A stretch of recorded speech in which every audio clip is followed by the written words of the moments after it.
بسم اللہ الرحمن الرحیم۔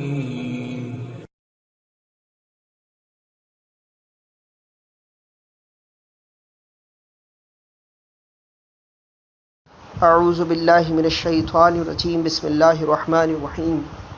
الحمد للہ رب العالمین والعاقبۃ للمتقین والصلاة والسلام علی سید الانبیاء والمرسلین، اما بعد فاعوذ باللہ من الشیطان الرجیم، بسم اللہ الرحمن الرحیم۔ اللہم صلی علی سیدنا و مولانا محمد معدن الجود والکرم وآلہ واصحابہ وبارک وسلم۔ صحابہ کرام رضوان اللہ تعالی علیہم اجمعین کی شان میں گستاخی کرنے والے اللہ تبارک و تعالی کے اس فرمان کو سنیں۔ پہلے میں صحابہ کرام رضوان اللہ علیہم اجمعین کے چند فضائل بیان کر دوں، کیونکہ اس پرفتن دور میں ایک رافضی فرقہ جو معاذ اللہ استغفر اللہ امیر معاویہ رضی اللہ تعالی عنہ کی شان میں گستاخی کر کے خود کو مولائی بتاتا ہے اور کہتے ہیں کہ ہم مولا علی والے ہیں۔ آج اس کلپ کے ذریعے میں آپ کو ان سارے معاملات کی وضاحت کرنے کی کوشش کروں گا جن پر لوگوں نے بہتان اور الزام صحابہ کرام پر انگشت نمائیاں بالخصوص حضرت امیر معاویہ پر کی رضی اللہ تعالی عنہ۔ پہلے تو اللہ رب العزت کا فرمان سن لیں۔ جو لوگ یہ کہتے ہیں کہ بخاری میں فلاں جگہ یہ حدیث موجود ہے، مسلم شریف میں یا یہ حدیث موجود ہے، حدیثیں پیش کرتے ہیں کہ عمار کو ایک باغی گروہ قتل کرے گا کیونکہ عمار انہیں جنت کی طرف بلائے گا اور انہیں دوزخ کی طرف بلائیں گے۔ یہ حدیث پیش کر کے معترضین حضرت امیر معاویہ رضی اللہ تعالی عنہ کو باغی معاذ اللہ اور گستاخ اور کچھ تو کافر تک کہہ دیتے ہیں۔ وہ لوگ نہیں جانتے کہ اللہ تبارک و تعالیٰ کے نبی علیہ الصلاۃ والتسلیم نے کیا فرمایا اور اللہ تعالیٰ کیا فرماتا ہے۔ تو پہلے تو میں اس مسئلے کا خلاصہ کرنا چاہتا ہوں جس پر معترضین اعتراض کرتے ہیں۔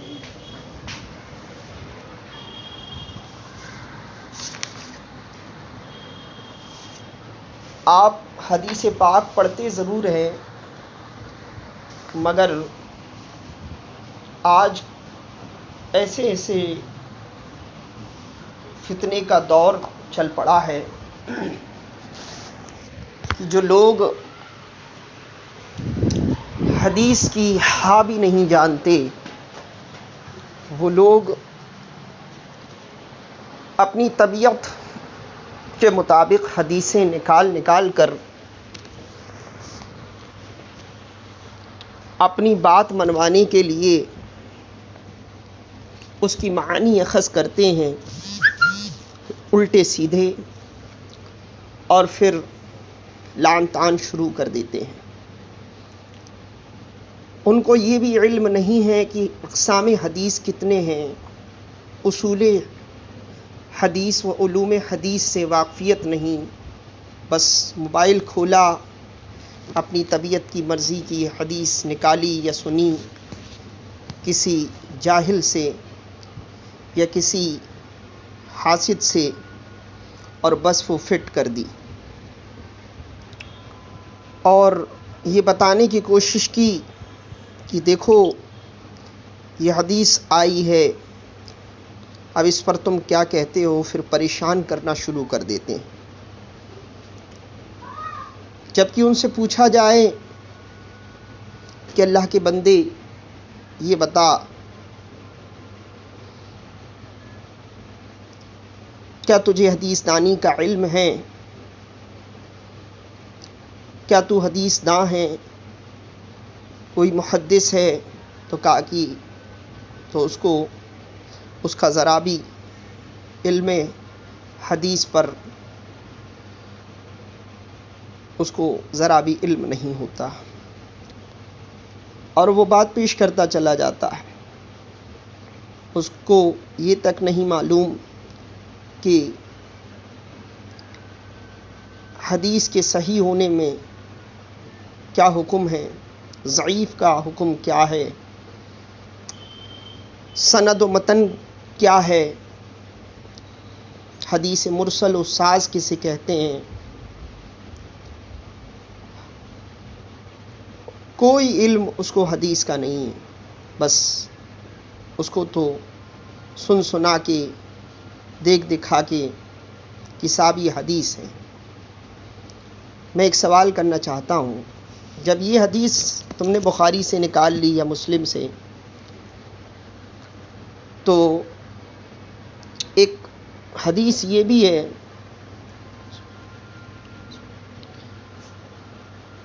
کہ حضور صلی اللہ تعالیٰ علیہ وسلم اہل سنت کا عقیدہ ہے، اور یہ سوال کرنے والے جو لوگ اپنے آپ کو سنی کہتے ہیں، لیکن کہتے ہیں کہ ہم مولائی ہیں اور ہم امام حسین رضی اللہ تعالی عنہ علیہ السلام کے ساتھ ہیں۔ ارے بھائی، حسین ابن حیدر رضی اللہ تعالی عنہ علیہ السلام کے ساتھ تو سبھی ہیں، دنیا حسین کی، زمانہ حسین کا، اور جو کچھ گھر گھر میں بٹ رہا ہے وہ صدقہ حسین کا، اور الحمدللہ رب العالمین ہر سنی صحیح العقیدہ عاشق حسین اور اہل بیت رضی اللہ تعالی علیہم اجمعین وعلیہم السلام ہیں۔ لیکن یہ ایک نئی جماعت نکلی ہے، اور وہ کسی کے نکالے نکلی ہے، جن کے چندے نذرانے ڈبے بند ہو رہے تھے، تو انہوں نے انگلیاں اٹھانا شروع کر دیں اور اپنے چاہنے والوں کو یہ نظریہ پیش کیا کہ دیکھو ہم اہل بیت سے ہیں، اور وہ فلاں ایسے ہیں اور فلاں ویسے ہیں، اور فلاں نے ان کی شان میں یہ کہا، جبکہ وہ ہمارے باپ داداؤں کے مقابلے پر آئے تھے، جبکہ ہم آل رسول ہیں اور حقیقت میں کچھ اور ہیں۔ تو وہ حدیث پیش کرتے ہیں، الغرض میں بات کا جواب دیتا ہوں۔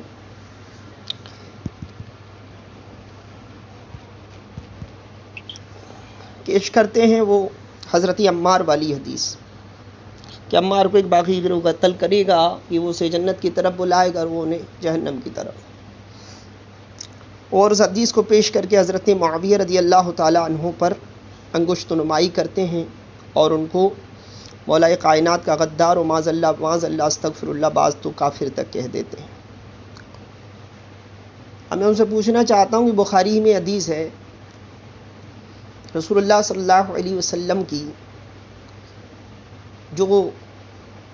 جس کا خلاصہ یوں ہے کہ اللہ کے نبی پاک صلی اللہ علیہ وسلم فرماتے ہیں کہ میں نے اللہ کو ایسے دیکھا جیسے تیر اور کمان، ایسے دیکھا معراج کی شب، اور وہ پورا واقعہ موجود ہے۔ بات سمجھانے کے لیے میں یہ بات پیش کر رہا ہوں، اور بخاری ہی کے اندر کتاب التوحید میں یہ حدیث موجود ہے، تو عائشہ صدیقہ رضی اللہ تعالی عنہا سے روایت ہے کہ جو تم سے یہ کہے کہ حضور نے معراج کی شب اللہ کو دیکھا وہ جھوٹا ہے۔ پھر انہوں نے اس پر ایک قرآن کی آیت پیش کی، پھر انہوں نے یہ بھی کہا کہ حضور غیب جانتے ہیں، تو آپ اما عائشہ فرماتی ہیں کہ وہ جھوٹا ہے۔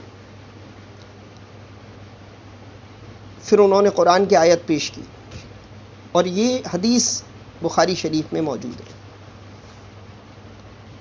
اب اس پر اہل سنت کا نظریہ یہ ہے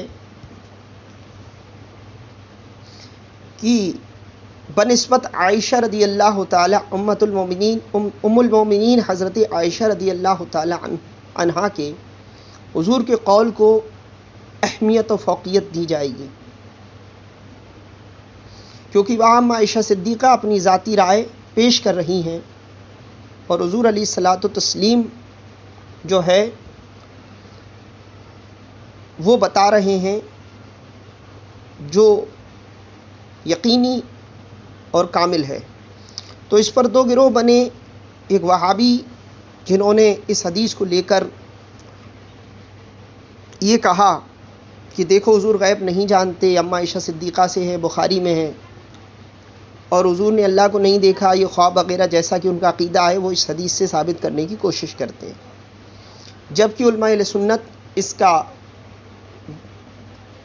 رد فرماتے ہوئے اس کا جواب دیتے ہیں، اور وہ حدیث پیش کرتے ہیں جو خود حضور صلی اللہ علیہ وسلم نے ارشاد فرمائی، اور بتاتے ہیں کہ یہ حدیث کا مفہوم یہ ہے، اس حدیث کا مفہوم یہ ہے۔ تو اسی طریقے سے بخاری کی حدیث لے کر رافضی لوگ یہ اعتراضات کرتے ہیں کہ دیکھو یہ حدیث موجود ہے، جبکہ ان کو اس حدیث کا مفہوم دور دور تک نہیں پتہ۔ تو امید ہے کہ میری جو میں نے بات پیش کی، جیسے کہ وہابی دیاونا اس حدیث کو لیتے ہیں اپنی بات کو ثابت کرنے کے لیے، ایسے ہی آج کل نیم رافضی صفت لوگ اپنی بات کو ثابت کرنے کے لیے اور حضرت امیر معاویہ کی شان میں بھونکنے کے لیے، کیونکہ میں نے بھونکنا لفظ کیوں استعمال کیا وہ میں بتاؤں گا خود، کہ حضور صلی اللہ علیہ وسلم نے فرمایا جو میرے صحابہ میں سے کسی کو برا کہے وہ جہنم کے کتوں میں سے کتا ہے۔ تو بھونکتے ہیں اور اپنی طبیعت کے مطابق پیش کرتے ہیں، جبکہ اہل سنت کے نظریے کے بالکل خلاف ہے۔ یہ اہل تشیع کے عقیدے میں تو ہو سکتا ہے، لیکن ہمارے عقیدے میں ہرگز نہیں ہو سکتا، اور ایسا کہنے والا اہل سنت سے نہیں ہو سکتا۔ تو جو حدیث پیش کی جاتی ہے بخاری شریف کی، اس کی شرح ہوتی ہے، جیسے کوئی آیت پیش کی گئی قرآن مقدس کے اندر، ید اللہ فوق ایدیہم، اللہ کا ہاتھ تمام ہاتھوں پر فوقیت رکھتا ہے نا۔ اب حقیقت کیا ہے کہ اللہ تعالیٰ ہاتھ سے پاک ہے۔ اگر قرآن کا معنی لیا جائے، میں آپ کو سمجھا رہا ہوں بہت گہرائی سے، امید ہے کہ شاید کہ اتر جائے تیرے دل میں میری بات اور اللہ ہدایت دے دے۔ تو حقیقت کیا ہے کہ اللہ رب العزت ہاتھ سے پاک ہے، لیکن قرآن میں ذکر ہے دست مبارک کا، تو اب اس میں تعویل کی جائے گی، اور پھر تعویل کرنے میں پوری شرح اس کی بیان کی جائے گی۔ اسی طریقے سے احادیث پاک میں بھی، جیسے کہ ایک حدیث ہے، میں گہرائی میں اور نہیں جانا چاہتا کہ، اور وہ حدیث بخاری کی ہے کہ جب جہنم میں جہنمیوں کو ڈال دیا جائے گا تو جہنم کہے گی، اللہ تعالیٰ فرمائے گا اور، تو کہے گی ابھی اور، تو پھر اللہ تعالیٰ سے وہ اور جہنمیوں کو ڈالے گا، پھر کہے گی اور، تو وہ ابھی میں اور خالی ہوں، پھر حتیٰ کہ اللہ تعالیٰ اس میں اپنا پیر ڈال دے گا۔ تو یہ حدیث سے وہابی دیاونا جو ہے استدلال کرتے ہیں، جبکہ اہل سنت کے نظریے اور عقیدے کے خلاف ہے، تو اس میں ضرور یقیناً تعویل ہے۔ تو ایسے ہی ہر حدیث کو اٹھا لینا ہر کس و ناکس کا کام نہیں ہے کہ وہ اس کی معنی بیان کرنا شروع کر دے اور اس سے اپنی منشا و طبیعت کے مطابق نتیجے نکالنا شروع کر دے اور صحابہ کرام پر بھونکنا شروع کر دے، یا پھر آقا علیہ الصلوۃ والتسلیم کی جس طرح وہابی دیاونا اپنی معنی کے مطابق نکال کر اور غلط معنی بیان کرتے ہیں، اسی طریقے سے رافضی لوگ بھی، جیسا کہ میں نے ابھی آپ کو بتایا۔ تو اب اس حدیث میں بھی تعویل ہے۔ اسی طرح قرآن کی آیتیں بھی آیت متشابہات ہوتی ہیں، کچھ آیتیں آیت بینات ہوتی ہیں، آیت محکم ہوتی ہیں۔ اسی طریقے سے احادیث پاک میں بھی حدیثوں کی تعویل ہوتی ہے، شرح ہوتی ہے، کس موقع پر کس وجہ سے یہ حدیث پیش کی گئی۔ کئی حدیثیں ناسخ بھی ہوتی ہیں، کئی حدیثیں منسوخ ہوتی ہیں، جیسے قرآن کی آیتیں بھی ناسخ ہیں، منسوخ ہیں۔ جیسے شراب پینے والی آیت، پہلے شراب پی جاتی تھی، پھر بعد میں منسوخ کر دی گئی۔ یہ پورا ایک علم ہے، اور اس علم کو بیان کرنے کے لیے اس کا دانش مند جو ہے، اس کو جاننے والا ہی اس کو بیان کر سکتا ہے، اور اسی سے جب اس کو سمجھا جائے تو اس کی حقیقت تک پہنچا جا سکتا ہے۔ اس لیے کہا گیا کہ غیر عالم کو بیان کرنا حرام ہے، تو وہ اپنے معنی اور طبیعت کے مطابق پھر صرف ظاہری معنی کو دیکھے گا، اس کی حقیقت و گہرائی کو نہیں دیکھے گا۔ جیسے قرآن کی آیت ہے کہ اس کا شان نزول کیا ہے، وہ کس موقع سے نازل، کس وجہ سے نازل ہوئی، تو پورا ایک تفسیر ہوتی ہے۔ اسی طریقے سے حدیث پاک کی بھی اپنی ایک اصطلاح ہے، اور اس کا بھی اپنا ایک فہم ہے جو ہر کسی کے پاس نہیں ہے۔ الغرض کہ یہ جو حدیث پیش کی جاتی ہے، اس پر بھی تفصیلی گفتگو فقیر آپ سے کرتا ہے۔ یہ جو باغی گروہ قرار دیا گیا، یہ گروہ دراصل خوارج کا تھا، جو خوارج حضرت علی کے درمیان ان کی جماعت میں بھی شریک تھے، اور حضرت امیر معاویہ رضی اللہ تعالی عنہ کی جماعت میں بھی شریک تھے، اور ان دونوں کے درمیان تفرقے اور فساد پھیلا رہے تھے۔ اور اس حدیث کی شرح میں ہی علامہ ابن بطال نے بھی لکھا، اسی حدیث کی شرح کو علامہ عینی نے بھی لکھا، اسی حدیث کی شرح کو آپ علامہ نووی سے دیکھیں، اور اگر ان کو نہیں مانتے، ان بزرگوں کو بھی، تو پھر آپ کی قسمت اور آپ کا عقیدہ، کیونکہ یہ تو بریلوی نہیں ہے نا، بلکہ اس سے بھی اوپر کے بزرگ ہیں۔ اور یہ جو خوارج کا گروہ تھا، ان میں ایک گروہ تھا جس کو سبائی گروہ کہتے ہیں،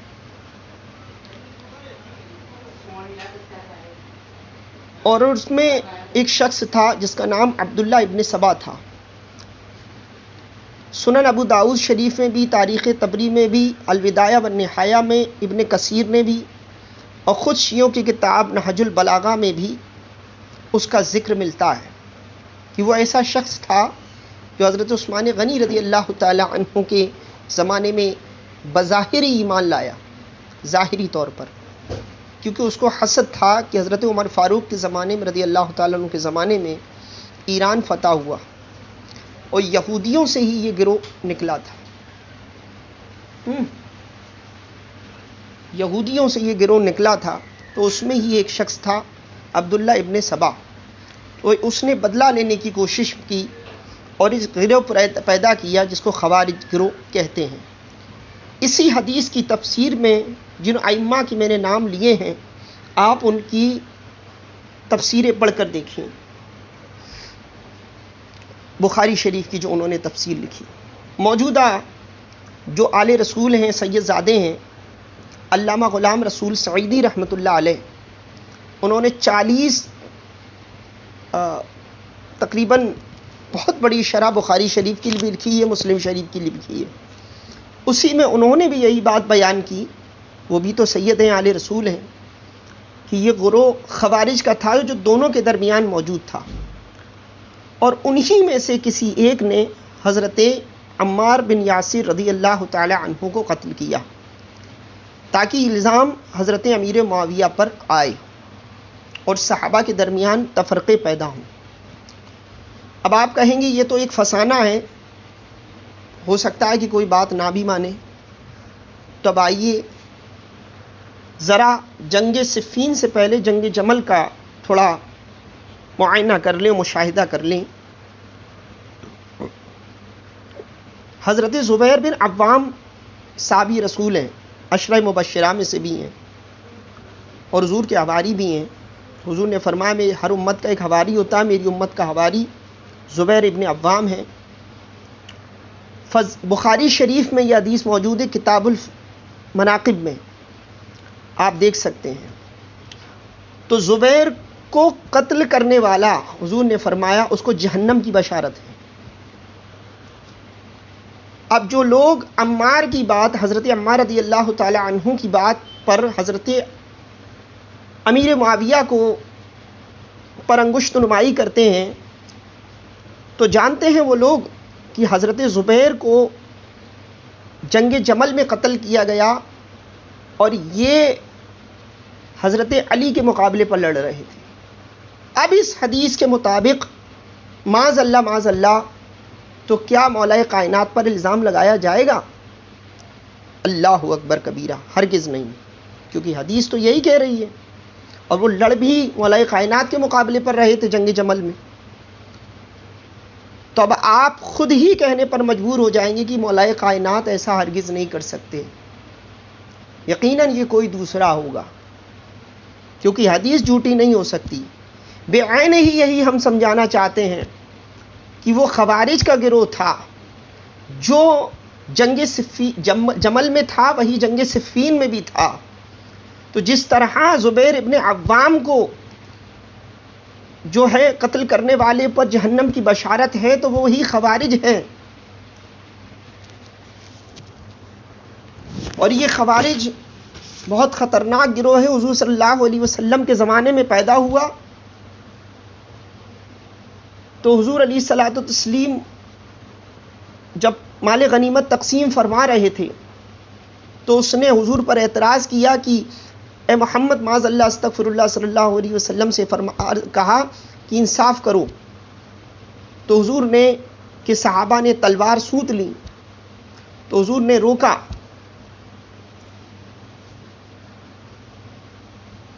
تو آپ صلی اللہ علیہ وسلم نے فرمایا کہ یہ گروہ قیامت تک رہے گا، خوارجی گروہ،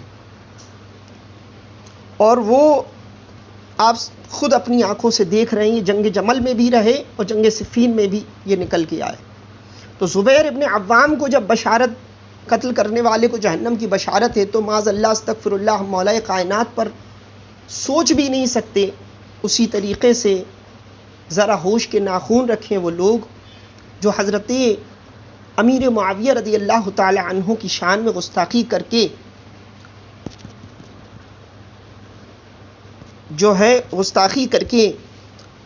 اس حدیث کو پیش کرتے ہیں اور اس کو دلیل بنا کر یہ بات پیش کرتے ہیں، تو وہ یہاں بھی یہ سوچ سکتے ہیں کہ جس طرح زبیر ابن عوام کو قتل کیا گیا، اسی طرح حضرت عمار بن یاسر رضی اللہ تعالی عنہ کو بھی قتل کیا گیا ہوگا۔ امید ہے کہ اگر وہ اس نظریے کو دیکھ کر، اس بات کو سمجھ کر، اس حدیثوں کو سمجھنے کے بعد، ایک طرفہ بات نہیں، دونوں طرفہ بات سننے کے بعد وہ صحیح نتیجے پر پہنچیں گے اور باادب ہو کر توبہ کریں گے، جیسا کہ میں نے پیش کر دیا۔ اب بھی کوئی نہ مانے تو اس کی یہ کم علمی ہے، کجی ہے، اور یقیناً یہ اس کی بہت بڑی جسارت ہوگی۔ تو جس طرح زبیر بن عوام کے لیے مولا کائنات کو، اور خود بخاری میں یہ حدیث موجود ہے، اس طرح بخاری سے، مسلم سے وہ حدیث لاتے ہو عمار والی، حضرت عمار بن یاسر والی، اسی طرح بخاری میں حضرت زبیر بن عوام والی حدیث ہے کہ زبیر کو قتل کرنے والے کو جہنم کی بشارت، اور زبیر کہاں قتل ہوئے؟ جنگ جمل کے اندر۔ اسی طرح تو ہم مولا کائنات کو ہرگز نہیں سوچ سکتے۔ اسی طریقے سے میرے پیارے، حدیث ایک طرفہ مت پڑھیے، دونوں سمت سے اس کو سمجھیے، کیونکہ حدیث کو سمجھنا ہر کسی کے بس کی بات نہیں ہے، اور ہر کسی کے لیے بھی حدیث نہیں ہے، اور یہ ضروری نہیں ہے کہ ہر حدیث صحیح ہو۔ بعض حدیثیں موضوع بھی ہوتی ہیں جو گڑی ہوئی حدیثیں ہیں۔ یہ کون سمجھائے گا؟ جو محدثین ہیں، اور محدثین کے نام میں نے بتا دیے ہیں، ان لوگوں نے یہ خلاصہ کر دیا جو میں نے آپ کے سامنے پیش کر دیا۔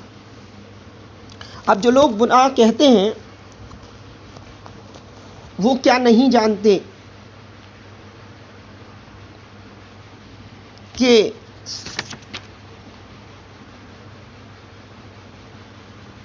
حضور سرور کائنات صلی اللہ علیہ وسلم کی بات پر یقین رکھیں۔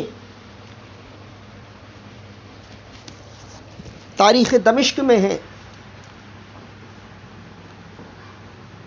اور ابن عساکر کے اندر حضرت عائشہ اور حضرت اسما رضی اللہ تعالی عنہما فرماتی ہیں کہ حضور حضر اسود اور مقام ابراہیم کے درمیان دعا کر رہے تھے، اے اللہ معاویہ کے بدن کو دوزخ کی آگ پر حرام کر دے۔ عبداللہ بن عمر سے حضور صلی اللہ علیہ وسلم نے فرمایا کہ ابھی تمہارے درمیان ایک ایسا شخص آئے گا جو اہل جنت سے ہوگا۔ پھر وہ فرماتے ہیں کہ حضرت امیر معاویہ تشریف لائے، تو اب بتائیں کہ وہ باغی کیسے ہو سکتے ہیں، جن کے بارے میں اللہ رب العزت کے پیارے محبوب یہ ارشاد فرمائے مصنف ابن ابی شیبہ میں حضرت حارث رضی اللہ تعالی عنہ سے حضور حدیث ہے کہ اے لوگوں معاویہ کی عمارت، مولا کائنات نے فرمایا کہ یہ لوگوں معاویہ کی عمارت کو ناپسند نہ کرو، اگر تم نے اسے کو کر دیا تو تمہارے کندھوں سے تمہارا سر حنظل کے پھل کی طرح گرنے لگے گا۔ کنز العمال میں یہ حدیث موجود ہے۔ عبداللہ بن عربہ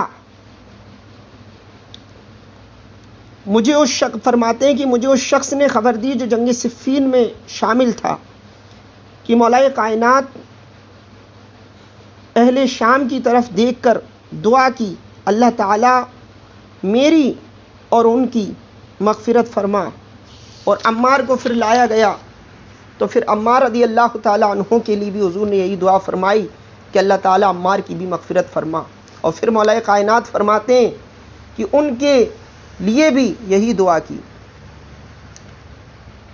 صفین سے پہلے کا یہ معاملہ ہے۔ یزید بن حسن بیان کرتے ہیں، یہ وہ یزید نہیں جو ملعون ہے، ہم خود اسے ملعون و مردود مانتے ہیں، لیکن حضرت معاویہ نہیں۔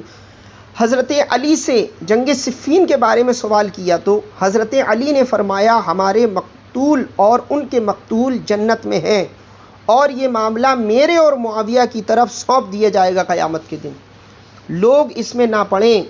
نعیم بن حجر اپنے چچا سے روایت کرتے ہیں، ہم نے نماز پڑھی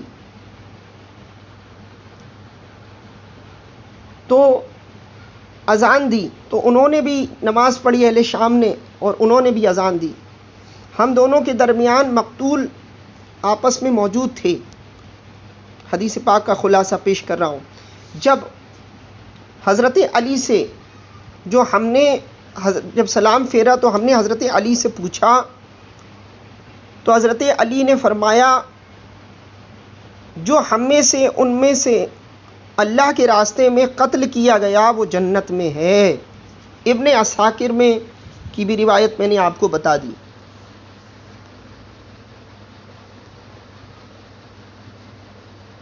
سنن الکبریٰ میں صحیح سند کے ساتھ یہ حدیث موجود ہے۔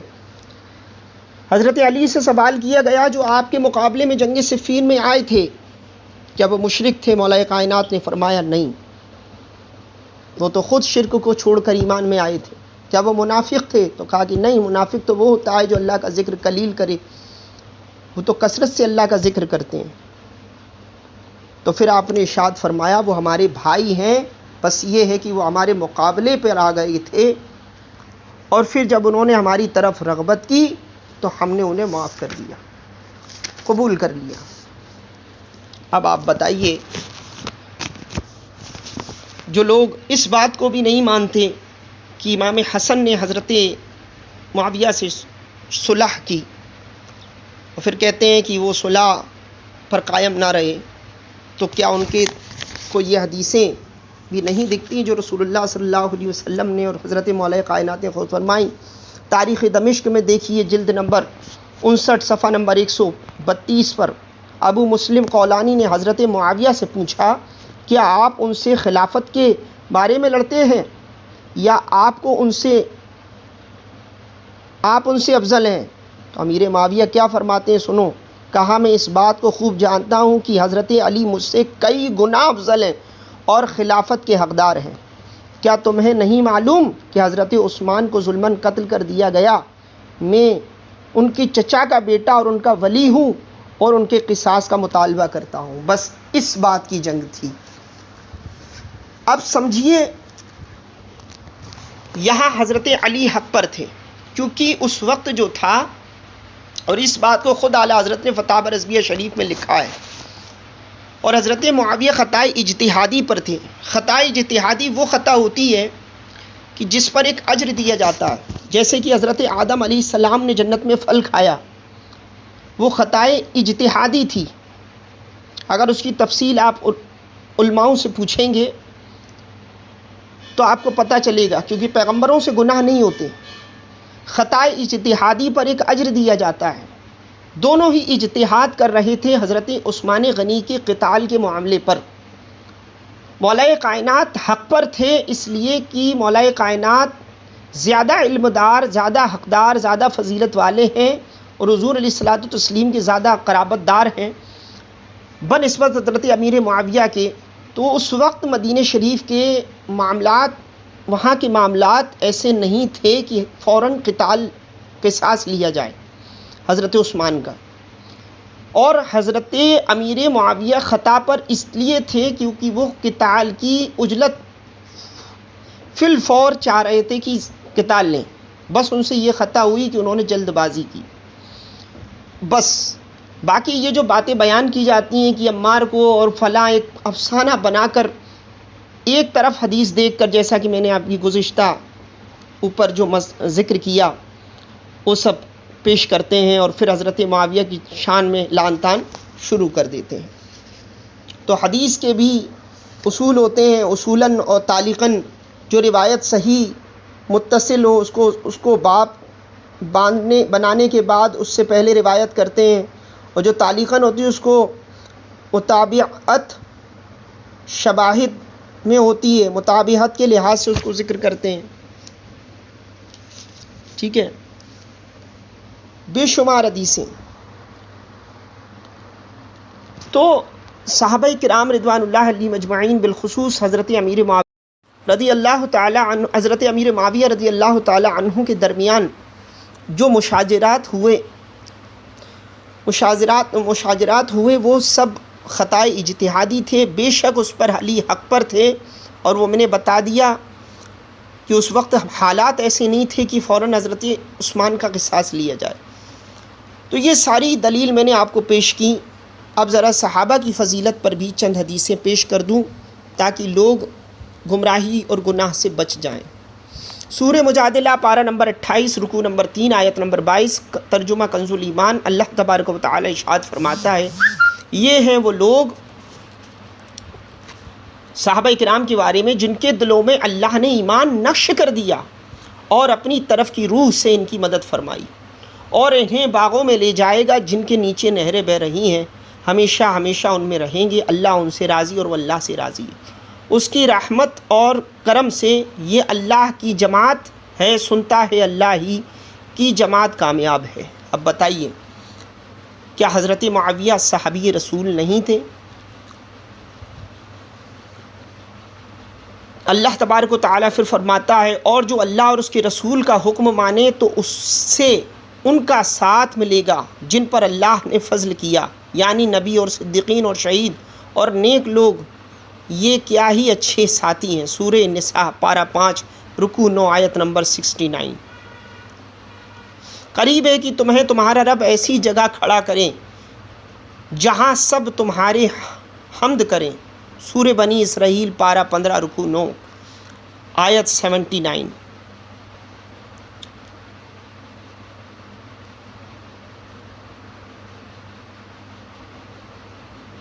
صحابہ کرام رضوان اللہ علیہم اجمعین کی شان میں اللہ تبارک و تعالیٰ نے جنت کی بشارت دی۔ اللہ تعالیٰ ان سے راضی اور وہ اللہ سے راضی۔ مولا کائنات کہہ رہے ہیں میرے اور ان کے معاملات میں نہ پڑو، جیسا کہ میں نے ابھی بتا دیا سب کچھ۔ حضور علیہ الصلوۃ والتسلیم ان کے لیے دعائیں کر رہے ہیں اور جہنم کی آگ سے بری فرما رہے ہیں، اور لوگ انہیں جہنمی معاذ اللہ کافر تک بتا رہے ہیں۔ تو کیا وہ بھول گئے کہ صحیح بخاری میں ابو سعید خدری سے روایت ہے، حدیث نمبر 4000، حدیث جلد 3 صفحہ نمبر 480، کہ حضور نے ارشاد فرمایا کہ میرے صحابہ کو برا نہ کہو، بس تم میں سے کوئی احد پہاڑ کے برابر بھی صدقہ سونا کر دے تو صحابہ کے مقام تک نہیں پہنچ سکتا۔ یہ حدیث ترمذی کتاب المناقب حدیث نمبر 386، ابو داؤد میں کتاب السنہ میں جلد 4 حدیث نمبر 4658 کے تحت، ترمذی میں حدیث ہے 3862۔ حضور نے فرمایا میرے صحابہ کے بارے میں اللہ سے ڈرو، اپنی گفتگو کا نشانہ نہ بناؤ جیسا کہ لوگ بنا رہے ہیں آج، حضرت معاویہ کی شان میں گستاخی کر کے۔ حضور نے پہلے ہی فرما دیا جس نے اور صحابہ سے محبت کیا، جس نے میرے صحابہ سے محبت کیا، میری وجہ سے بغض رکھا، جس نے میرے صحابہ کو اذیت دی اس نے مجھے اذیت دی۔ اللہ اکبر کبیرہ۔ امام دہلوی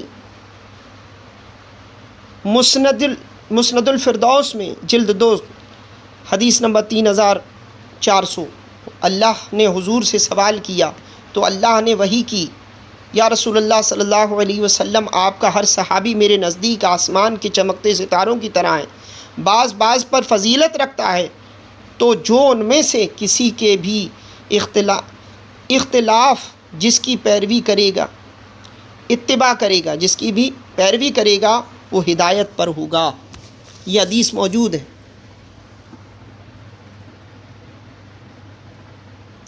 ترمذی میں حدیث موجود ہے، ابن عمر سے روایت ہے کہ جب تم میرے صحابہ کو برا کہتے دیکھو تو کہو تم پر اللہ کی لعنت ہو۔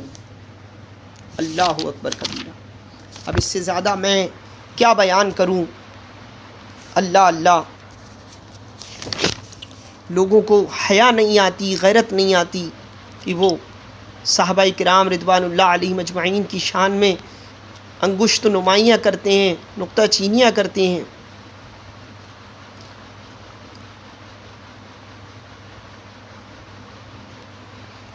اور برا بھلا کہتے ہیں، جبکہ وہ علم نہیں رکھتے۔ علم رکھتے تو وہ ہرگز ایسا نہیں کہتے۔ اللہ تعالیٰ سے دعا کرتا ہوں اللہ تعالیٰ میری یہ باتیں سمجھ میں آ جائیں، اور ان کو چاہیے کہ وہ اہل علم کی طرف رجوع کریں، جاہلوں کی طرف رجوع کریں گے یا حاسدوں کی طرف رجوع کریں گے تو یقیناً وہ گمراہی میں ہیں۔ ابھی بھی وقت ہے، سنور جائیں اور باادب ہو جائیں، باادب با نصیب، بے ادب بد نصیب۔ جس طرح اہل بیت کا ادب ہے اسی طرح صحابہ کرام رضوان اللہ علیہم اجمعین کا بھی ادب ہے۔ جس طرح دونوں آنکھ، دونوں پیر، دونوں ہاتھ جسم کی درستگی کے لیے ہونا چاہیے، اسی طریقے سے صحابہ کرام کی محبت اور اہل بیت کی محبت سے ہی عقیدے کا جسم مضبوط ہوتا ہے، درست کہا جاتا ہے، اور اگر ایک میں بھی کج آ گیا تو اس میں کج آ گیا۔ امید ہے کہ میری باتیں یہ آپ کو سمجھ میں آ رہی ہوں گی، اور صحابہ کی فہرست پوری ہو نہیں سکتی بغیر حضرت امیر معاویہ کے، کیونکہ یاد رکھو کہ حضرت امیر معاویہ رضی اللہ تعالیٰ عنہ تنہا نہیں، ان کے ساتھ اور بھی صحابہ تھے، آپ نے ان کو بھی نشانہ شب و شتم بنایا اور ان پر بھی انگشت نمائی کی۔ اللہ اکبر۔ و باقی میں نے سخت وعیدیں جو حضور صلی اللہ علیہ وسلم کی حدیث سے ہیں، سارے دلائل آپ کو پیش کر دیے، ساری باتیں بتا دیں، اور حضرت حسن کی صلح، پھر حضور علیہ الصلوۃ والتسلیم کا ان کا کاتب وحی ہونا، امت کا ماموں، حضور کے ایک بہن ان حضرت معاویہ کی جو بہن تھی وہ حضور کے نکاح میں آئیں۔ تو اب ایک بات اور بتائیے کہ حضرت معاویہ اگر جہنمی ہوتے تو بخاری شریف کے اندر ایک جہنمی یا ایک باغی سے حدیث کیوں لی جاتی؟ کیونکہ ابھی اگر ذرا سا بھی کمزور ہو تو حدیث ضعیف ہو جاتی ہے، جبکہ اہل سنت کی کتنی حدیثیں ایسی ہیں جو حضرت امیر معاویہ سے روایت ہیں، جس میں سے ایک حدیث وہ اللہ معطی وانا قاسم، کہ اللہ مجھے دیتا ہے اور میں بانٹتا ہوں، تو یہ حدیث حضرت امیر معاویہ رضی اللہ تعالیٰ عنہ سے روایت ہے۔ تو کیا انہیں پتہ نہیں جو حضرت امیر معاویہ کو نشانہ بناتے ہیں کہ اہل سنت کی بخاری شریف، امام بخاری کو یہ بات معلوم نہیں تھی کہ ایک باغی سے، ایک حاسد سے حدیث لی جائے؟ اب امام بخاری نے اگر یہ حدیث یا امام مسلم نے درج کی ہے تو یقیناً اس میں تشریح ہوگی، اور تشریح وہ ہے جو میں نے مذکور کر دی۔ اب اس سے زیادہ یہ فقیر اور کچھ دلائل پیش نہیں کر سکتا۔ امید ہے کہ اس سب کو سننے کے بعد آپ کو میری باتیں سمجھ میں آئیں۔ اللہ تعالی ہم سب کو اہل بیت اطہار رضوان اللہ تعالی علیہ مجمعین و صحابہ کرام رضوان اللہ تعالی علیہ مجمعین سے محبت، سچی محبت کرنے والا بنائے اور ہر ایک کا ادب کرنے والا بنائے، اور صحیح علم صحیح لوگوں سے سیکھنے کی توفیق عطا فرمائے۔ رافضیوں سے نہ سیکھیں، حاسدوں سے نہ سیکھیں، نہ ہم خارجی ہیں، نہ ہم راسبی ہیں، نہ ہم رافضی ہیں۔ الحمدللہ ہم سنی ہیں، ہم سنی ہیں، ہم سنی ہیں۔